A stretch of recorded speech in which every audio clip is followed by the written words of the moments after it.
Hey guys, and welcome to another video.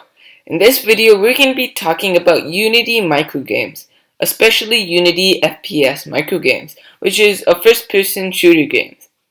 Unity microgames are basically pre-made games which you can play around with if you're a beginner in using Unity. So we're going to be talking about it and also talking about how you can customize it and turn it into your own game. At the end of the video, I will be talking about how you can post it on the internet so other people can play your game, and you could possibly earn money from ad revenue. Let's get started with this video.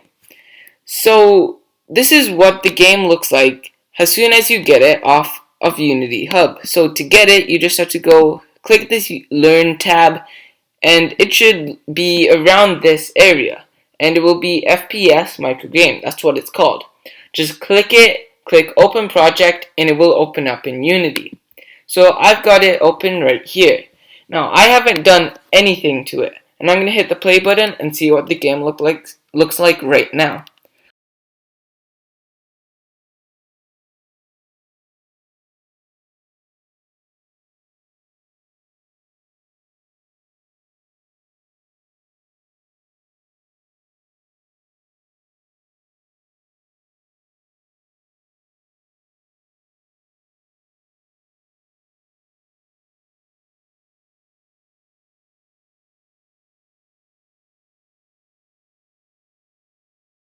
Okay, so I just played the game, the Unity micro game, the FPS micro game.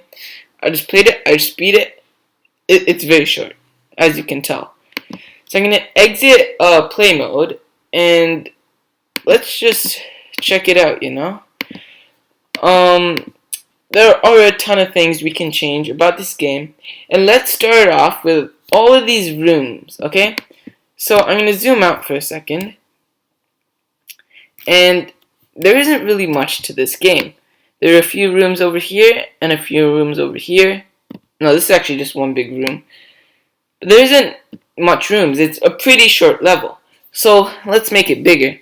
I'm going to go to prefabs, and there will be a folder called level.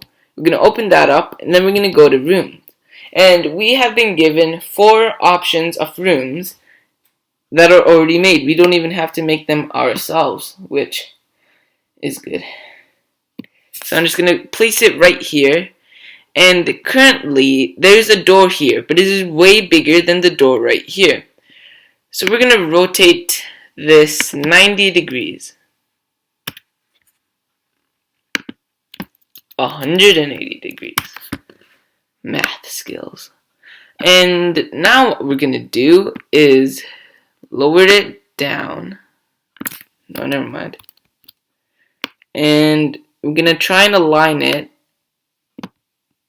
Because, you can see that there's an entrance right here from this room to this room.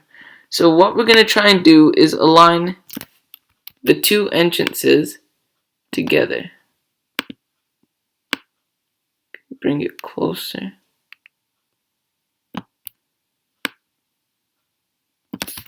I'm going to go closer in here. Yeah, that's much better.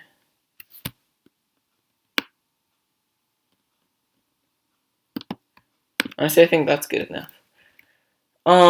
So we've got 2 rooms right here connected to each other. I could add more. I could spend almost half an hour on this if I wanted to and make a massive level. Unity has graciously given us a whole lot of space to do that. But as this is just a YouTube video, I'm just going to make one video just for the purpose of you guys understanding how to make this game. So after we've made this room, you can also make walls and different stuff you put inside rooms. So there was that wall folder which I just opened. We have a ton of options of things to put in here. There's a wall that's just flat like that. I'm going to put this, and we could put enemies behind these walls right here. Maybe put possibly that many. So we're going to take this enemy hoverbot right here that was already there at the beginning of the game and do Command D to duplicate it. Then we're going to drag it and try and put it behind one of these wall things. I'm going to duplicate it 2 more times and put the other 2 behind these 2 walls.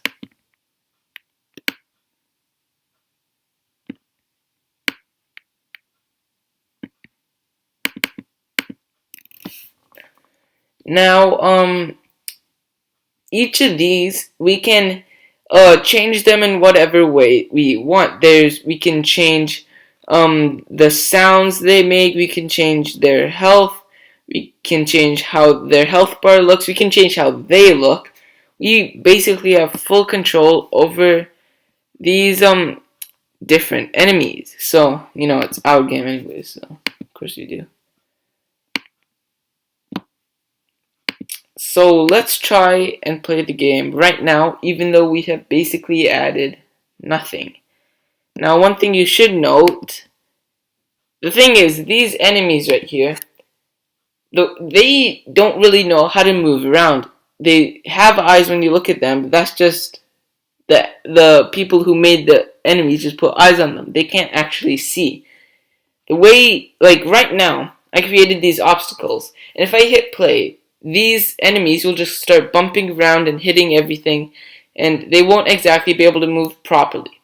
So the way we fix that is we go to nav mesh surface, and basically it tells the enemies how they can move. And all we have to do is to get these different walls sort of in the eyesight of these enemies is hit bake. It's weird, I know. Basically, now the enemies can see these walls. If I hadn't clicked bake, they would just bump into these walls as soon as I hit play. So let's start the game. Just see how it feels with these new enemies and stuff.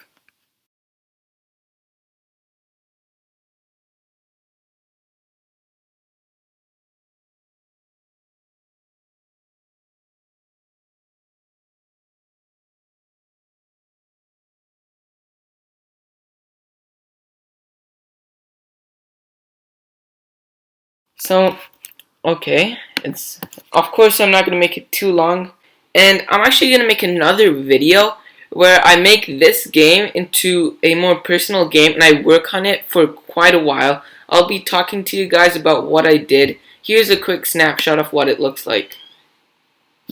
I hope you enjoyed this video, and I'll see you later.